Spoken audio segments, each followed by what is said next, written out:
Hi everyone, welcome to my Lazy Day garden. Today I'm just going to throw some wildflower seed mix down on this one bed here.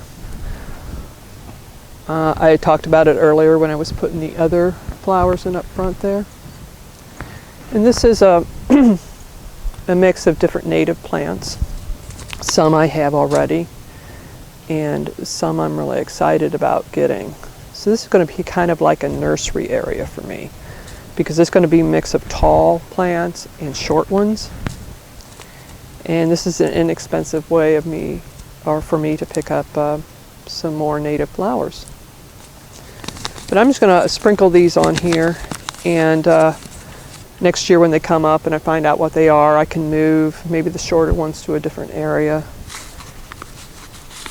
and find appropriate homes for them. But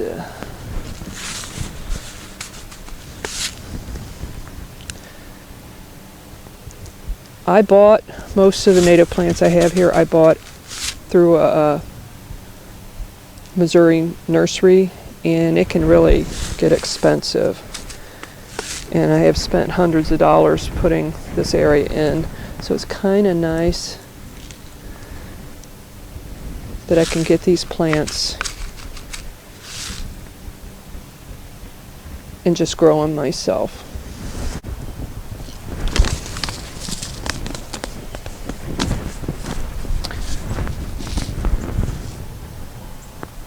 Okay, so this area here, if you look at the top of my YouTube page, the banner up there, this is where that picture was taken. The yellow flowers on that picture are from the St. John's wort over here in the front, where's the purple cone flowers, and then kind of in the back you can see the wild bergamot. It's got a lilac color to it. I no longer have the purple cone flowers here because I took the fencing off. I had little fences around them, and the rabbits ate them. And it's weird because I have them across the yard and they aren't eating them there. So, you know, you never know what they're going to munch on. So, like I said, I'm going to treat this as a nursery. I can move any plants that I fear are not going to make it here. I can move them to the appropriate spot in my yard. And I'm getting these plants for hardly anything, so that's cool. I wanted to tell you guys about the area I live in. I live in Missouri, in the Midwest. And what it is in this country is basically over on the East Coast, 300 or 400 years ago, is wooded. It's a heavily wooded area. As you go across the country and travel west, it transitions over from woods to tall grass prairies, and then as you go farther west, Nebraska, and so it starts getting to be short grass prairies. I'm in the transition area here, where you have the tall grasses and the woods, which is really nice. So if you're wondering why all my flowers are so tall, that is why. The grassland, the prairies here, the grasses could get up to from 4 to 7 feet tall. They were over a man's head. So in order to evolve and survive, the flowers had to be tall to reach the sun. And so therefore, most of the plants like the goldenrod and all these other flowers and plants are tall. But we also had woodlands here, so I get a lot of the shade plants that I have that are native.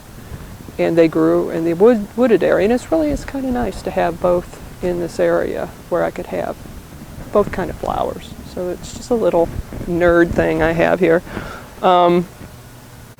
Also, because the plants evolved here, their root systems are acclimated to the soil here, and they've learned to thrive in this environment. So that's why I like native plants so much, right there. Once I put a plant in, that's it. I mean, I'll water it for a couple weeks, but this is its native soil, so it's going to reach its roots down, and it's going to just do wonderful here in this kind of climate where sometimes we have a lot of rain and sometimes we have a lot of drought. There are a couple exceptions to that. My cardinal flowers that I was talking about the other day, they're a moisture-loving plant, and I remember to water them weekly during the summer when it gets kind of dry, but I forget in the winter, and in the winter this is the second time I've lost a batch of them. The dogwood here is native, but its roots are so shallow, I don't know how it is, because I've had to replace this tree. It died one winter, the same winter I lost my cardinal flowers one year, because we had a drought, the nursery guy said, between Thanksgiving and Christmas. Okay, so these plants love where they're living, so they do fine. So anyway, that is pretty much why I like native plants. Also, it brings in the beneficial insects to my area, which of course helps the vegetable garden. And but I had my native plants way before I had the vegetable garden, so this is kind of like my passion here. Anyway, this is going to act as a nursery area. I'm going to throw some leaves down, and let me stomp on it a little bit. Make sure it's down in there. These need anywhere between 6 to 12 weeks of cold, moist stratification, so they should be ready to go in the spring. And you don't have to bury them under dirt or anything. The weather here will work them down into the soil. I'm just going to throw some leaves on top.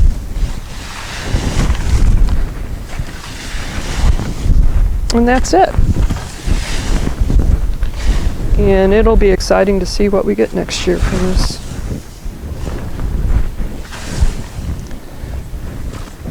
Basically all the leaves in my yard I have been just pretty much raking into these beds in the back.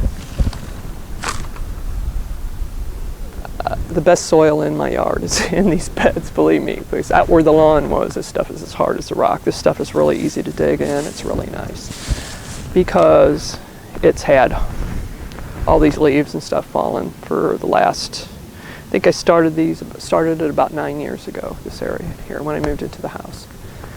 So okay, I could rattle on and on, but there are a couple other things I want to do, so I'm going to let you go for the day. And note, the sun is, well, I'm in the shade, but the sun's out today. It's going to get up to like 58 degrees. Totally different from yesterday where it was so cold and rainy. So I'm going to take advantage of it because apparently over the 4 days I have off over Thanksgiving, it's going to be raining then too. So, thank you for joining me in my garden today. I hope you are having a wonderful Sunday, and I'll see you again soon. Bye-bye.